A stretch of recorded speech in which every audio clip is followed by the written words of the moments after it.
Para mí, bueno, nuevamente es una bendición muy grande poder tener el mensaje esta mañana, poder compartir un poquito de ustedes acerca de lo que Dios me ha estado enseñando o lo que he aprendido, digamos, todo este momento, ¿verdad?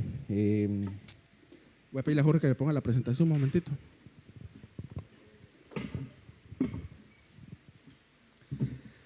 El otro día, bueno, cuando David me pidió, ¿verdad?, que se podía compartir este mensaje, ¿verdad? Yo venía haciendo un estudio, vengo estudiando lo que es el libro de Jonás. Entonces, yo soy pésimo, yo soy una persona muy mala tratando de ponerle nombres a los mensajes. Y bueno, le puse como Jonás porque no le iba a poner el profeta odioso o el profeta tonto. Me sonaba un poquito grotesco mencionarlo de esa forma, pero la verdad es que la realidad de Jonás, y pongo como Jonás porque yo siento que todos nosotros, o sea, al menos yo me identifico mucho con este profeta. Y bueno, Jonás es una de las historias más conocidas de la Biblia. O sea, yo siento que desde que tengo uso de razón, desde que estaba chiquito en la escuela dominical de mi iglesia, la historia de Jonás era un clásico, era algo que siempre nos lo contaban, nos lo detallaban, con figuritas y todo. Y siempre la imagen que tengo cuando yo era chico era ver a el gran pez tragándose a Jonás. Esa es la imagen que tengo. Pero haciendo el estudio, estudiando el pez, realmente no es importante. Por eso es que les voy a hacer la única mención del pez ahora mismo, porque el pez en sí no es un elemento, sí es importante, pero no es determinante en la historia de Jonás. Entonces, tratemos de que no nos distraigamos con el pez, sino más bien enfoquémonos en la figura de Jonás, ¿verdad? Que como profeta fue pésimo. Fue pésimo profeta, fue un mal profeta, pero fue un elemento que Dios utilizó, ¿verdad?, para poder enseñarnos el amor al prójimo. Y la historia de Jonás, la narrativa es tan deliciosa, tan rica, porque tiene unos elementos tan curiosos, ¿verdad? Podemos ver por un lado, ¿verdad?, lo que es Jonás, un profeta que odia a Dios, que es desobediente a Dios. Vemos por otro lado los marineros paganos, o sea, que son humildes y tienen un corazón sensible.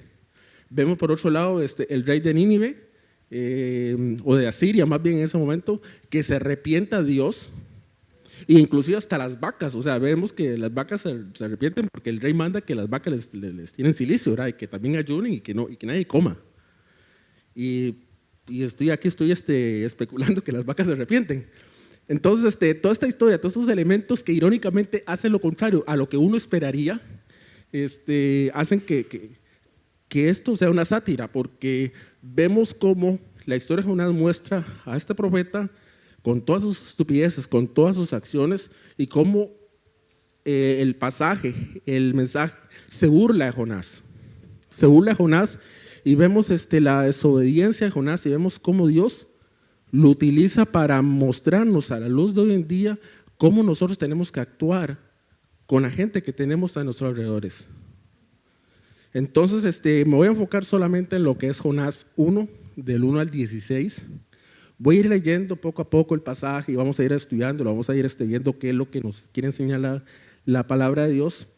Y quiero que reflexionemos, quiero que reflexionemos sobre esta persona. Entonces voy a leer de Jonás del 1 al 3.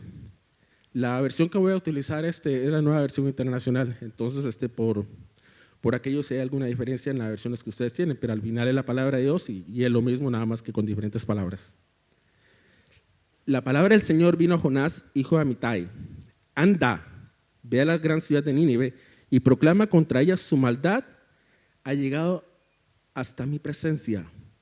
Jonás se fue, pero en dirección a Tarsis para huir del Señor. Bajó a Jope, donde encontró un barco que zarpaba rumbo a Tarsis. Primero que nada, lo importante aquí es ver el llamado de un profeta hebreo, un profeta israelita, a dejar a Israel e ir a un pueblo gentil. Generalmente, por eso es otra cosa peculiar. Todos los profetas que se mencionan en la Biblia,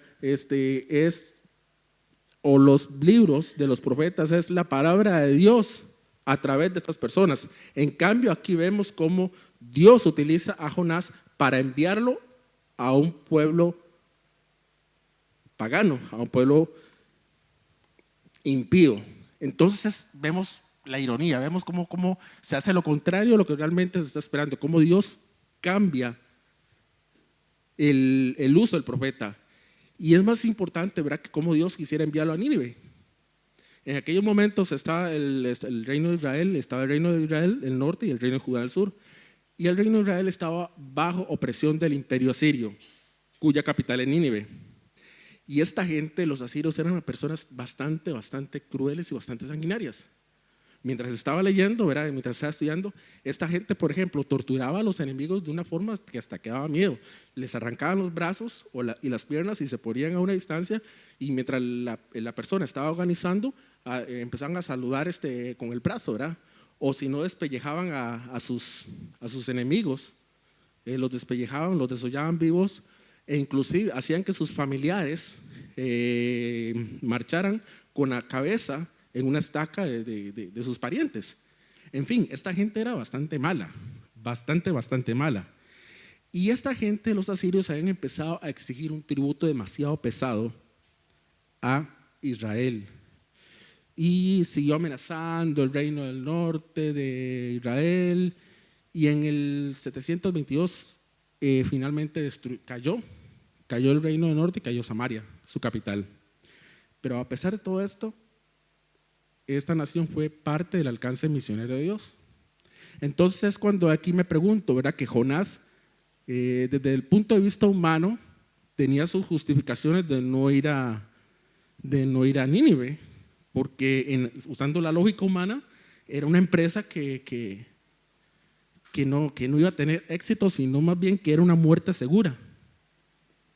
Era una muerte segura, meterse a la boca del lobo y predicar el arrepentimiento de Dios. Pongámoslo, contextualicemos un poquito el asunto. Es como si un rabí en 1941 hubiera estado en las calles de Berlín predicando el arrepentimiento de Dios. ¿Cuánto hubiera durado ese pobre rabí vivo? Posiblemente en minutos. Algo así. Aparte del libro Jonás, solo en 2 Reyes 14:25, que los busquen en sus casas, no lo vamos a leer, se menciona que Jonás ejercía un ministerio profético. Y era durante el reinado de Jeroboam II. Y en este texto, ¿verdad?, aprendemos, a diferencia de Amós y Oseas, que eran contemporáneos de Jonás, que estos profetas, Amós y Oseas, censuraban o criticaban duramente a Jeroboam II, porque también era un rey bastante malo. Era un rey infiel, malo, pero Jonás no. Jonás apoyaba la política migratoria, la política militar de Jeroboam. Apoyaba y profetizó que las fronteras del reino norte iban a ser extendidas. Vemos que no, vemos que Amós dice lo contrario, y el reino cae. Entonces, yo pienso, o más bien veo que Jonás tuvo que haber sido recordado en su tiempo como una persona que era bastante nacionalista, bastante orgullosa de su origen, y un patriota de hueso colorado. Así que Jonás tenía razones, ¿verdad?, de dudar del llamado de Dios, de que realmente eso no iba a hacerlo.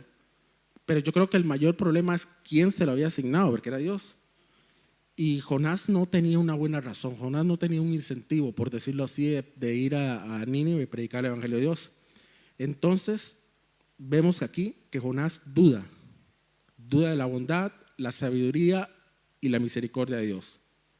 Y a todos nosotros nos pasa. A mí me ha pasado que yo muchas veces, no sé, a veces, inclusive cuántas veces al día, dudamos de la sabiduría, dudamos de la misericordia, dudamos de la bondad de Dios. Y todos hemos tenido esa experiencia, y seríamos mentirosos al negarlo, porque somos humanos, somos de carne y hueso, somos pecadores. ¿Cuántos de nosotros hemos estado nerviosos porque tal vez estamos esperando el resultado de un examen en el centro de salud? ¿Cuántos de nosotros estamos ahora agobiados con que el gasoil está por las nubes, que el costo de la vida está altísimo? ¿Cuántos de nosotros estamos agobiados porque no nos aparece ese trabajo que tanto estamos deseando? ¿Cuántos de nosotros estamos con sinfín de problemas que hacen que nuestra fe se debilite? Y aún a pesar de que nosotros leemos la Biblia, que estudiamos la Biblia, que vemos la teoría, por decirlo de una forma que sea entendible, y la vemos a la luz de la realidad de nuestras vidas, vemos que algunas cosas no calzan. Pero para Dios no hay accidentes. Dios hace todo con un propósito. Entonces, hago la pregunta, o les hago la pregunta: ¿creemos que Dios sabe qué es lo mejor para nosotros, o somos nosotros mismos que creemos que es lo mejor para nosotros? ¿Quién tiene la razón, Dios o nosotros? Correcto, ¿verdad? Pero dudamos.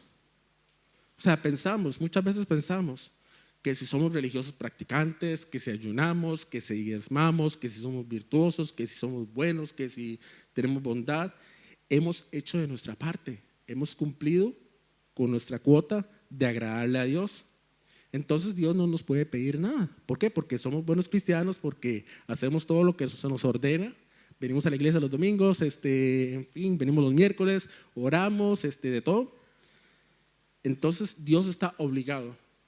Digo que no es así, pero es lo que a veces hemos pensado, o a veces he pensado, que Dios está obligado a bendecirnos a nosotros y a darnos lo que nosotros estamos pidiendo. Y esto no es una forma de acercarnos a Dios con alegría y gratitud, al contrario, es una forma de controlar a Dios, de manipular a Dios, y Dios no puede ser manipulado. Y al final lo que estamos logrando es mantener a Dios a cierta distancia de nosotros. Ojo, no estoy diciendo que lo hagamos a posta, pero muchas veces lo hacemos inconscientemente. Muchas veces oramos a Dios, a veces yo oro a Dios y tal vez le estoy pidiendo alguna cosa en particular, y al final obtengo su resultado. Entonces uno se batalla con eso. Al final uno acepta que es parte del plan de Dios y es parte que Dios sabe que es lo mejor para uno, pero nos cuesta aceptar eso.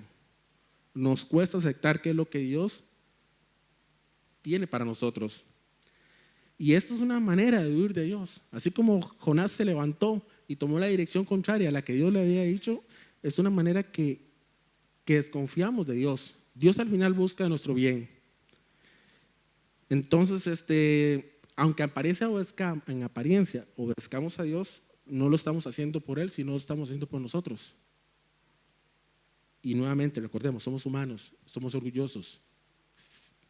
Por norma general, la naturaleza humana es así, siempre vamos a tratar de buscar nuestro bienestar. Pero no es cuestión de nosotros, por eso es que digo, a veces somos como Jonás.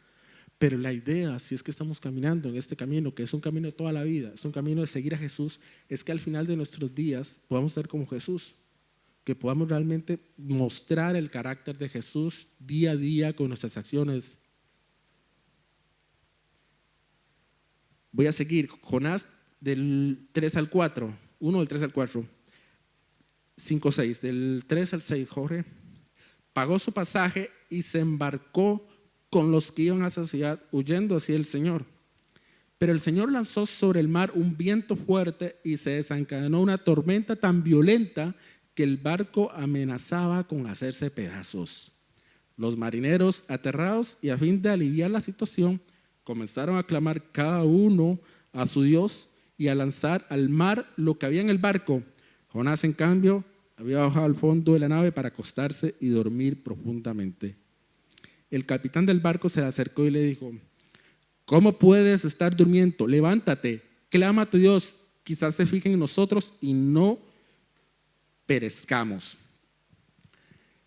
El libro de Jonás me encanta, o sea, el estudio que estoy haciendo me encanta porque de verdad que vale la pena, o sea, a veces sentarse y realmente estudiar y ver las cosas que hay, ¿verdad? Y cómo está dividido, ¿verdad? El libro de Jonás está dividido en dos partes. O sea, el capítulo, dos partes simétricas. Vemos la huida de Dios y vemos la conversación con los paganos y vemos la sumisión a Nínive.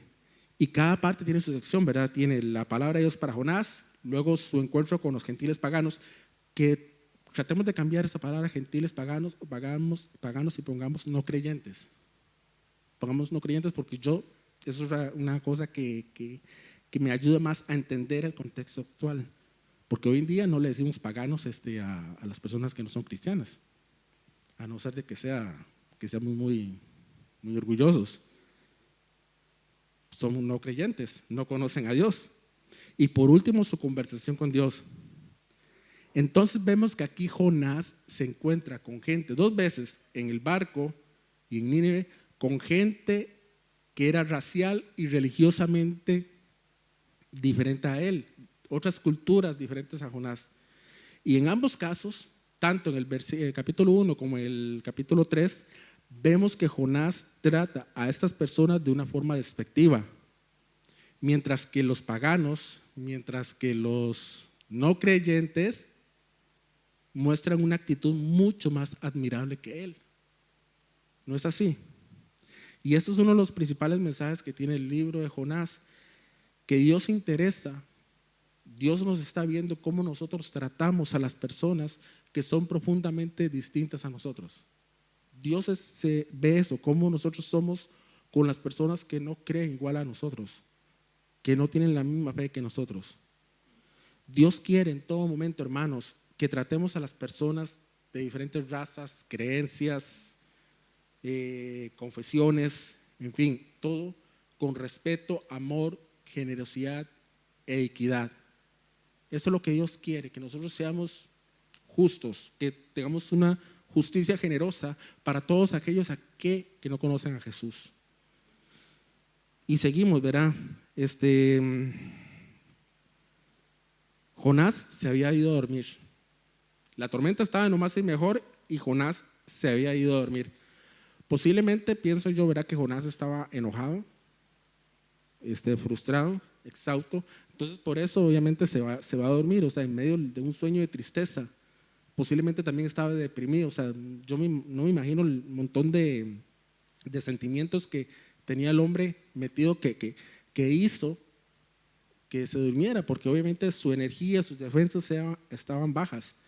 Consumido por la ira también, seguro estaba pero profundamente enojado, la culpa, estaba ansioso, la pena, que se haya ido un barco, o sea, que eso es otra estupidez, sinceramente, que nadie puede escapar de la presencia de Dios. Y vemos cómo los marineros, estas pobres personas, estaban actuando de una forma brillante. Al ver que había pecado humano, porque estas personas al ver que había pecado humano, detrás de la tormenta echaron suertes. Echar suertes en la antigüedad era algo bastante común para conocer la voluntad o los designios de Dios. Vemos inclusive en Hechos de los Apóstoles cuando están buscando el sucesor de Judas que tiran suertes y la suerte cae sobre Matías. Entonces era bastante correcto, por decir algo así, o bastante cultural en aquel entonces hacerlo. Entonces echaron suerte los marineros para discernir la voluntad divina. Y cuando la suerte cayó sobre Jonás, o sea, le mostraron el mayor de los respetos como profeta de Dios. O sea, en todo momento hubo un respeto muy grande a Jonás. Aun cuando propuso Jonás que lo tiraran por la borda, que podríamos decir, ¿verdad? Que bárbaro, que Jonás más noble, ¿verdad? O sea, que forma de amor, ¿verdad? Que lo tiren por la borda. Pero puede ser que sea otra forma de escapar de la presencia de Dios, o sea, que lo tiraran por la borda y sí, aquí ya me muero y ya, fin de la historia, hasta aquí llegó Jonás. Fue una actitud bastante egoísta más bien. En cada punto de ellos, estos marineros superaron a Jonás. Y esta gente, los pobres marineros, estaban en peligro, habían usado todos los medios posibles, habían religiosos, tecnológicos, o sea, como marineros todos, y no podían salvarse sin la ayuda de Dios, o sea, no podían salvarse sin la ayuda de Jonás, más bien era el caso, porque no conocían al Dios de los ejércitos. Pero Jonás no estaba haciendo nada al respecto. ¿Cuántas veces nosotros no hacemos nada al respecto? Tenemos oportunidad de hacer algo, de actuar conforme a la misericordia y la gracia de Dios y no hacemos absolutamente nada.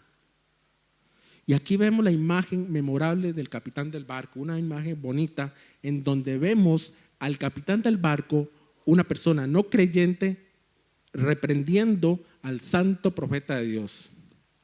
Pero el capitán regaña a Jonás: ¿por qué no tienes interés en los demás? Es como si el capitán está diciendo, ¿verdad? No puedes ver que nos estamos a punto de morir. ¿Cómo puedes permanecer tan indiferente, tan seco, tan parco ante la necesidad que estamos pasando de que nos vamos a ahogar? Comprendo que eres un hombre de fe, ¿verdad? Me imagino que le tuvo que haber dicho el capitán. ¿Por qué no haces nada por el bien de todos? El capitán insta a Jonás a que hiciera lo que pudiera por ellos. El capitán no tenía idea, yo me imagino que el capitán no tenía idea de quién era el Dios de Jonás. Lo único que estaba pidiendo, o sea, lo único que esperaba el pobre capitán es que Jonás se pusiera en la misma actitud que estaban tomando los marineros. Vemos que todos los marineros estaban adorando, que estaban leyendo la palabra, estaban adorando, estaban haciendo fuegos, estaban tratando de clamar para que su Dios los salvara. En cambio, Jonás no estaba haciendo absolutamente nada. Eso es lo que estaba buscando. Pero Jonás no hacía nada. Jonás no recurrió a su fe para poder salvarlos. Jonás, o sea, se enfrenta al sufrimiento humano y es indiferente.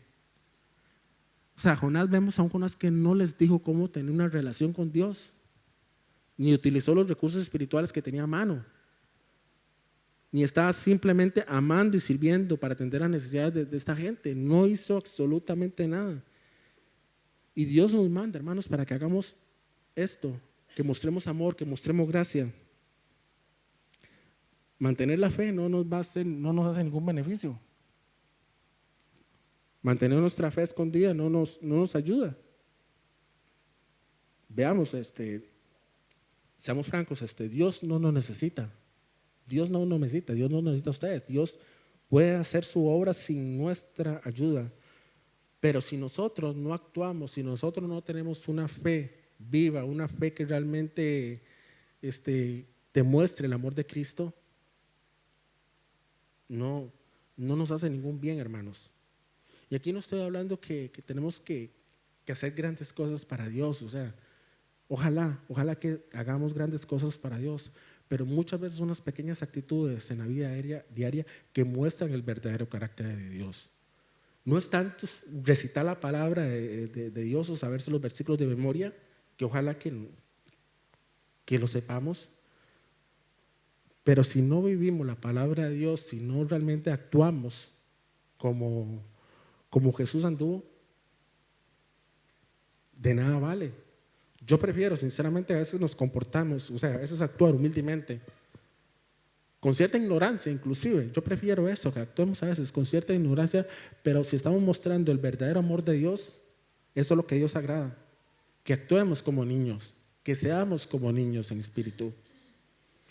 Y alguno me podría decir que el mundo, o sea, vemos que el capitán, un pagano, está reprendiendo a un profeta de Dios, y podríamos decir que el mundo no nos puede regañar, que el mundo no nos puede reprender como iglesia.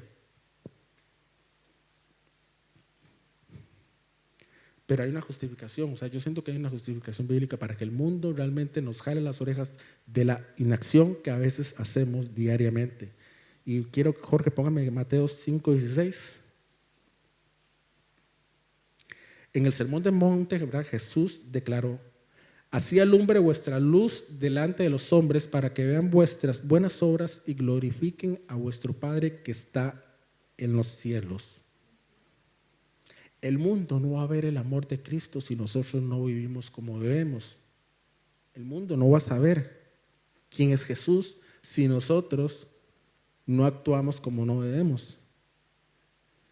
O sea, merecemos el regaño, merecemos la represión del mundo si la iglesia no hace evidente su amor, si no se comporta como realmente es, si no pagamos nuestras deudas, si no hacemos lo que se nos ordena, o sea, si no nos portamos bien, como nos decían cuando estábamos chiquitos, o sea, en la escuela dominical, tenemos que portarnos bien con papá y mamá para que Dios se agrade. El capitán tenía derecho y es una lección que aprendemos, que la iglesia, el mundo nos puede regañar, el mundo nos puede jalar la atención. No es que usted es cristiano, nos podrían decir. Segundo, aprendemos que los creyentes, nosotros, tenemos que respetar la sabiduría de las personas que no creen en Dios. Dios, o sea, todos somos iguales delante de los ojos de Dios. Todos somos creados a imagen y semejanza de Dios. ¿Estamos de acuerdo? Toda criatura, todo ser humano, con la diferencia de que nosotros, o sea, los que hemos aceptado a Jesús, creemos en Él. El mundo no. Pero eso no quiere decir que Dios no le haya dado sabiduría a las personas que no creen en Dios. Dios da sabiduría. Y hay gente que utiliza esa sabiduría para bien. Y tenemos que respetar eso. Esto significa, lo que quiero ahora entender es que todos tenemos que tener una actitud de humildes. Todos tenemos que tener una actitud humilde y ser respetuosos hasta los que no comparten nuestra fe.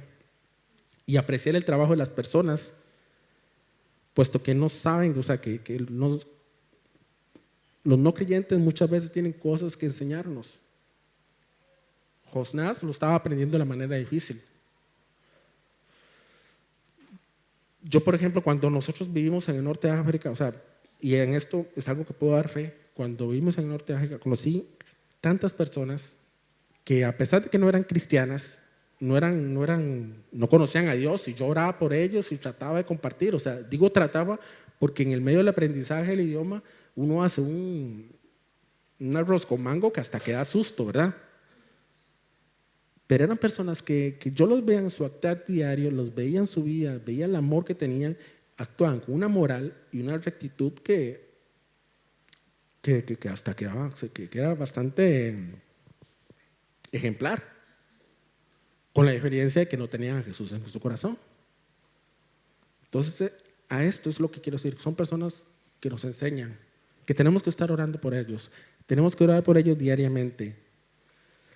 Voy a continuar del 7 al 10. Jorge.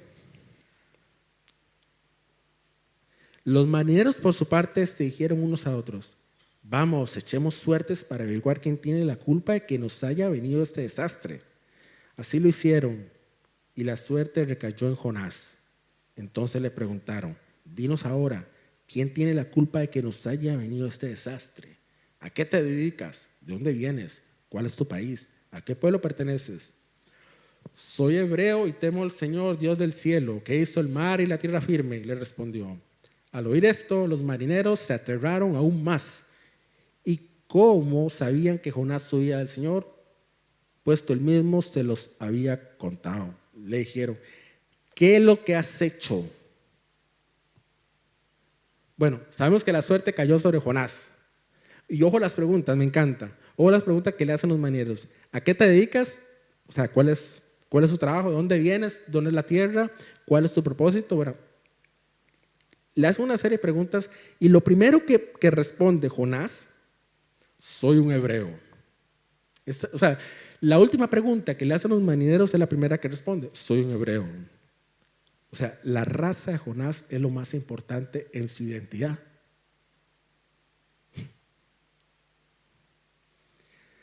O sea, Jonás en todo momento se identifica como hebreo, en todo momento su etnia, su raza es lo más importante en él. Inclusive yo creo que esta es más importante que la religión, es lo más importante. Esto me acuerda mucho, digamos, cuando nosotros vivíamos en Bosnia, o sea, en lo que era la antigua Yugoslavia, ¿verdad? Que ahora es Croacia, Serbia y Bosnia.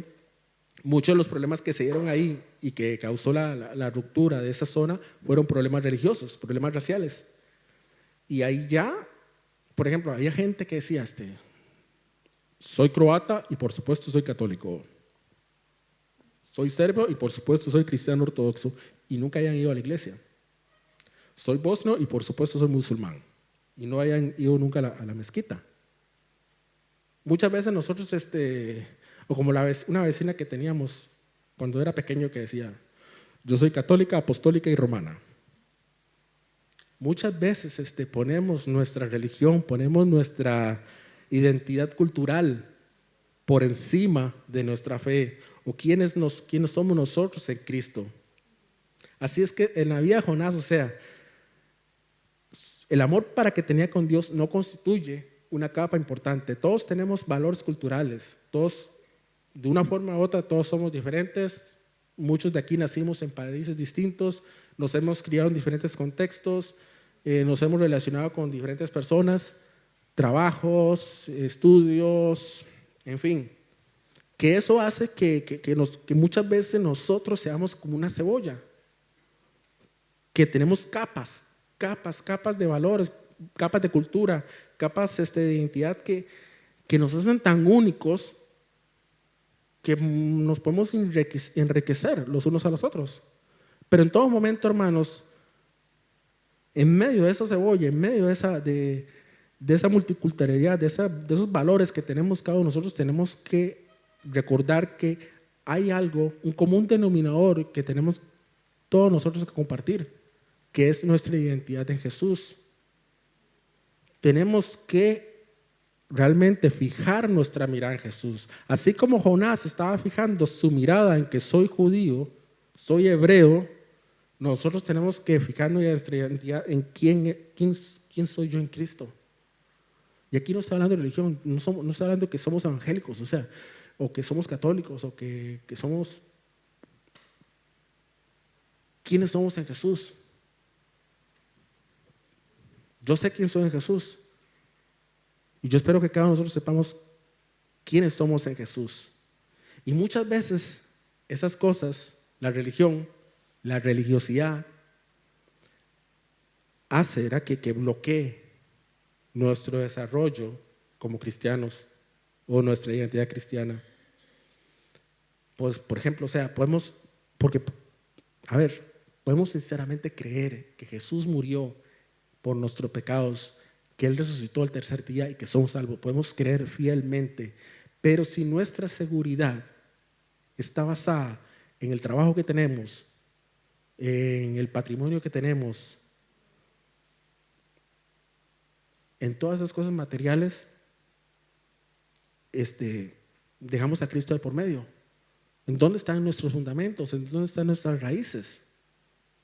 Están en las riquezas, están en la seguridad que nos puede dar el trabajo, están en la seguridad que nos puede dar la posición o el lugar donde vivimos, nuestra familia. Son tantas cosas que pueden evitar que las raíces de amor, las raíces de generosidad, las raíces de bondad, las raíces de misericordia crezcan en esa tierra infértil que es el mundo y que muestren su amor. Porque al final somos, como hijos de Dios, como cristianos, nuestra identidad está muy ligada a lo que es un árbol. Porque si nuestra identidad no está en Cristo, ese árbol que hay en nosotros no va a dar fruto. Cristo en todo momento tiene que ser la raíz. Y en la medida que nosotros dejemos de ser como Jonás, dejemos de ser idiotas, dejemos de ser odiosos, dejemos de ser personas que no aman a los que no creen igual que nosotros, no vamos a dar frutos buenos, no vamos a dar frutos de fe. Ya para ir terminando, voy a terminar de leer los últimos versículos del capítulo, Jonás 1, del 11 al 17. Pero el mar sigue enfureciendo más y más, así que le preguntaron: ¿qué vamos a hacer contigo para que el mar deje de azotarnos?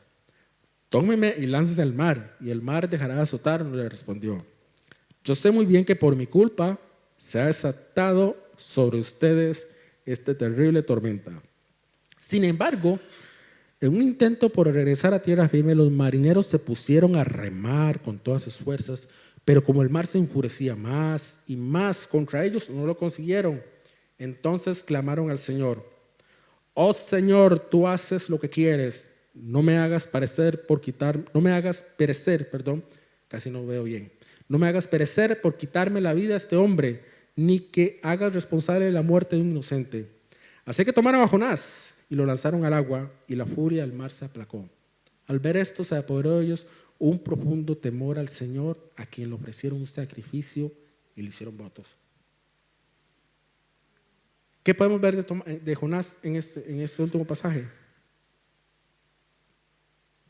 Vemos que Jonás, pide que lo lancen, ¿verdad? Tómenme y láncenme al mar, y el mar dejará de azotarnos. No vemos que Jonás está usando un lenguaje de arrepentimiento. En ningún momento, yo no siento que Jonás esté totalmente arrepentido. Es más, inclusive, si tuviéramos más tiempo, vemos que en la oración que Jonás hace en la panza del pez, es una oración que técnicamente no está aceptando el arrepentimiento, no se arrepiente totalmente de sus actos. Y ya después vemos en el capítulo 4 la razón real del por qué Jonás está huyendo de Dios, porque eso es otra cosa. ¿Por qué es que Jonás huye de Dios? Por miedo, porque no quería compartir el amor de Dios. Por otra parte, si Jonás solamente quería morirse, o sea, ¿por qué no se mató? ¿Por qué no hizo algo antes de irse de viaje? En lugar de meter a estos pobres marineros en semejante berenjenal. Y lo digo así porque todos nosotros estamos en el mismo barco. Así como nosotros estamos sufriendo en este mundo, mucha gente allá afuera está sufriendo en medio de la tormenta. Pero nosotros somos agentes de cambio y tenemos que hacer algo realmente, tenemos que actuar para traer y mostrar el arrepentimiento. Vemos que la preocupación de Jonás estaba en otra parte, o sea, estaba realmente escapar. Y afirma que si realmente lo lanzaban al mar, el agua se iba a calmar. ¿Por qué? Porque él sabía que había hecho mal. Jonás estaba reconociendo que él había hecho mal. Y vemos aquí el cambio, ya vemos cómo Jonás su corazón empieza un poquito a suavizarse, a cómo Dios está tratando, la forma como Dios está tratando con él, que empieza a asumir la responsabilidad de sus actos. No porque no estuviera mirando a Dios, o sea, porque Jonás estaba viendo a los marineros. Y eso es importante, porque cuando nosotros empecemos a ver a la gente que está a nuestro alrededor, podemos actuar. Como veremos, verá, Jonás, ya para ir terminando, Jonás se negó a llevar a cabo la misión de Dios, en gran parte porque no quería extender la misericordia a los paganos. Y esta es la razón por la cual Jonás está huyendo de la presencia de Dios. En el capítulo 4, huí porque yo sé que eres un Dios misericordioso. Jonás así se lo dice, en su enojo, huí porque yo sé que eres un Dios misericordioso. En el capítulo 3 vemos que Jonás va y predica destrucción sobre Nínive. Y él esperaba que eso sucediera. Tanto el problema de Jonás es el mismo que nosotros tenemos, hermanos. Es el mismo problema. La convicción, o sea, es la certeza de que si entregamos completamente nuestra voluntad a Dios, Dios no va a estar comprometido con nuestro bienestar. Lo que dije al inicio del mensaje. Muchas veces pensamos que es lo mejor para nosotros. Tal vez no es lo que Dios quiere, pero es la voluntad de Dios. Dios está comprometido con nuestro bienestar. Pero la prueba máxima, hermanos, es que Dios envió a Jesús para sustituirnos. Dios envió a Jesús para que nosotros tuviéramos o fuéramos libres del sufrimiento. Dios cargó el pecado de la humanidad. Si Dios nos sustituyó, al decir sustituir es que Cristo vino a morir por nosotros en la cruz. ¿Cómo no podemos dejar de confiar en Dios? O sea, Dios, con el semejante acto de amor, podemos confiar en Dios. Entiendo que a veces es complicado porque hay cosas que nosotros queremos, hay cosas de nuestra naturaleza humana. Yo mismo hay cosas en mi lucha diaria que realmente, o sea, le pregunto a Dios por qué. ¿Por qué me pasa esto? ¿Por qué tengo esto? ¿Por qué sucede esto en mi vida? Pero le pido perdón a Dios y trato de ver realmente que yo no quiero ser como Jonás, sino quiero ser como Jesús. Quiero realmente imitarlo, ser un verdadero hijo de Dios, ser un cristiano. Dejar esas cosas que yo sé que a Dios no le agrada. Nosotros sabemos de la cruz. Nosotros conocemos la cruz. Sabemos el poder que tiene ella sobre la muerte. Jonás desconfió de la bondad de Dios porque Jonás no conocía la cruz. Jesús todavía no había venido en aquel entonces. Entonces, ¿cuál es nuestra excusa? ¿Qué excusa tenemos nosotros para no confiar en Dios? Quiero dejarle la pelota ahí picando un poquito porque sí, yo sé cuáles son mis excusas y no las voy a mencionar aquí porque no vienen al caso y son cosas muy íntimas, pero o sea, yo sé cuáles son las excusas que tengo en mi vida para evitar depositar al 100% mi confianza en Dios. Así que, hermanos, depositemos nuestra confianza en Dios. Amemos a las personas que no creen igual que nosotros. Dios está comprometido también con ellos. Y a pesar de que tal vez pensemos que Dios no sabe qué es lo mejor para nosotros, Él lo sabe. Él lo sabe y muestra para ellos esto, que estamos todos aquí. Que Dios, a pesar de todo, hermanos, Seamos justos. Dios es bueno. Dios es bueno, no nos falta absolutamente nada. Tenemos todo lo que podemos necesitar y no sabemos qué va a pasar el día de mañana. Y lo mejor de todo, hermanos, es que tenemos la certeza, tenemos la convicción de que cuando todo esto se acabe, cuando el día de mañana, si es que el día de mañana me muero o saliendo de aquí tengo un accidente y ya hasta ahí llegó Andrés y tengan que ir ustedes al tanatorio, yo voy a estar con Jesús, o sea, voy a estar con Cristo. Esa es la convicción que podemos tener. Este mundo es pasajero y este mundo no es, y no estamos aquí para ser felices. El mundo no es para ser feliz. Podemos tener momentos de felicidad, sí, podemos tener lapsus, momentos de felicidad. Dios nos da eso, pero la verdadera felicidad, la completa felicidad, la vamos a experimentar cuando estemos delante de Dios adorándole. Así que, hermanos, déjenme orar por ustedes. Déjenme orar para que podamos depositar día a día nuestra confianza en la misericordia de Dios y vivir realmente como Él anduvo, dejando nuestra identidad, esas identidades humanas, y poniendo una verdadera identidad en Cristo. Padre, Señor, te quiero dar gracias por esta mañana, gracias por esta familia, Señor, gracias por los hermanos, Señor, y te quiero pedir, Padre bendito, para que día a día, Señor, podamos depositar nuestra fe, nuestra confianza, nuestro amor en ti. Padre, que podamos aprender, Señor, que podamos actuar con humildad, sabiendo que tú eres bueno para con nosotros, Señor Jesús, y sabiendo, Padre, que debemos actuar, debemos dar fruto, Señor, para todo aquel que no conoce. Padre, perdónanos, Señor, las veces que hemos huido de ti, perdónanos por las veces que hemos escapado de tu presencia, con excusas baratas, con lo que sea, y evitamos, Señor, obedecerte, evitamos hacer tu obra y evitamos hacer tu mandato. Perdónanos, Señor, redargúyenos, Señor, guíanos a hacer tu voluntad en todo momento. Alabado sea, Señor, en el nombre de Jesús. Amén.